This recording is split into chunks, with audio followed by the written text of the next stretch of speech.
Bonjour Virginie, bonjour à tous. Ravi de vous retrouver encore une nouvelle fois pour la chronique littéraire sur les Rétais. Voilà, vous êtes au Grand Largue et on est très content de vous parler de trois livres, dont le premier, un livre absolument extraordinaire qui dépasse absolument tout en imagination, ce que vous avez pu lire jusque-là. Ça s'appelle Dirty Sexy Valley.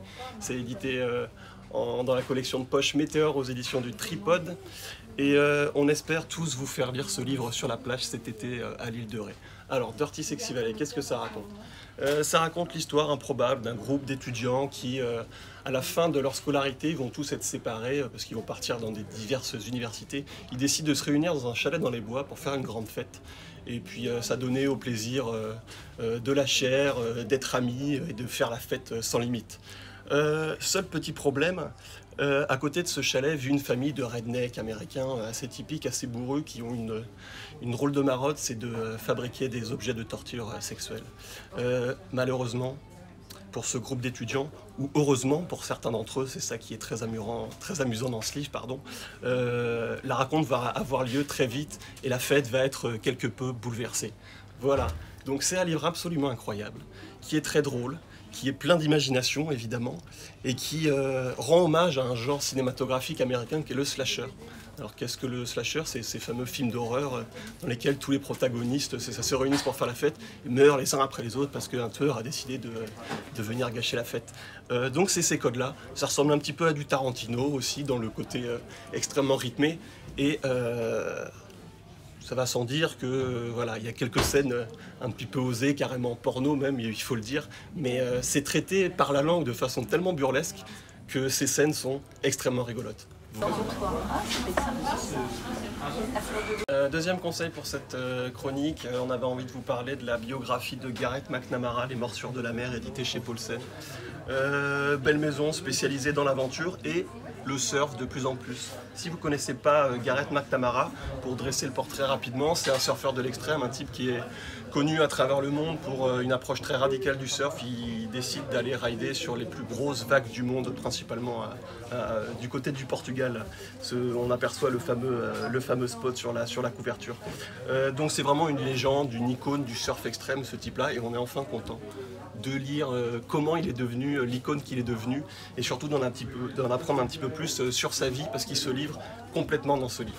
Ce qu'il y a d'intéressant, enfin moi la lecture que j'en ai faite et ce qui a provoqué mon intérêt, c'est que je me demande comment ces gens se mettent dans cette situation, comment ils prennent autant de risques, comment ils vont autant face au danger. Et en fait on apprend pas mal de choses sur son enfance.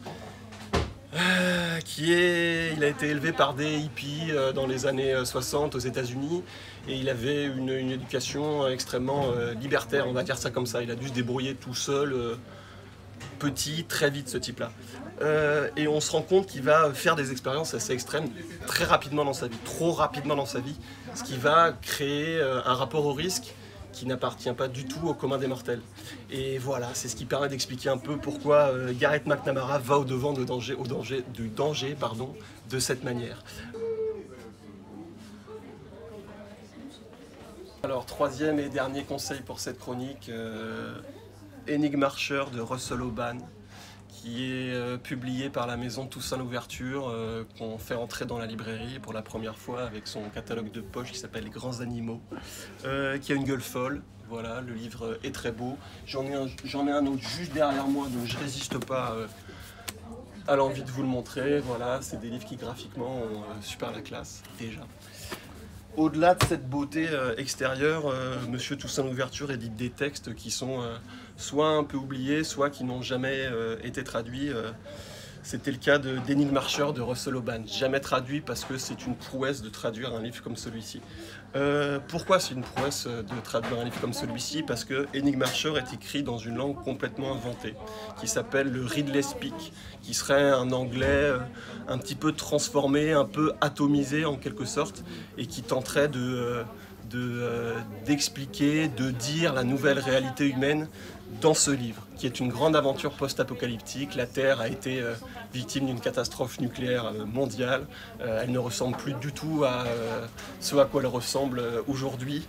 Et les hommes sont devenus des survivants. Il reste quelques petites grappes humaines qui tentent de subsister dans cette Terre complètement transformée sur laquelle les chiens et les loups règnent en maître. Donc comment rendre compte de cette nouvelle réalité? Eh bien, il faut à tout prix passer par la langue.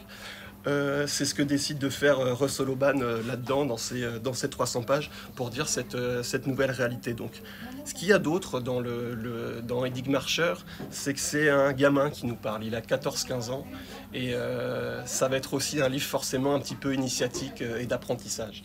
Ce qui facilite un petit peu l'immersion dans le livre, parce que c'est votre position aussi en tant que lecteur au milieu de ce monde complètement nouveau. Donc vous allez apprendre avec lui, faire des rites avec lui et découvrir ce nouveau monde avec lui. Et surtout, tenter de dire ce monde dans cette langue absolument vertigineuse.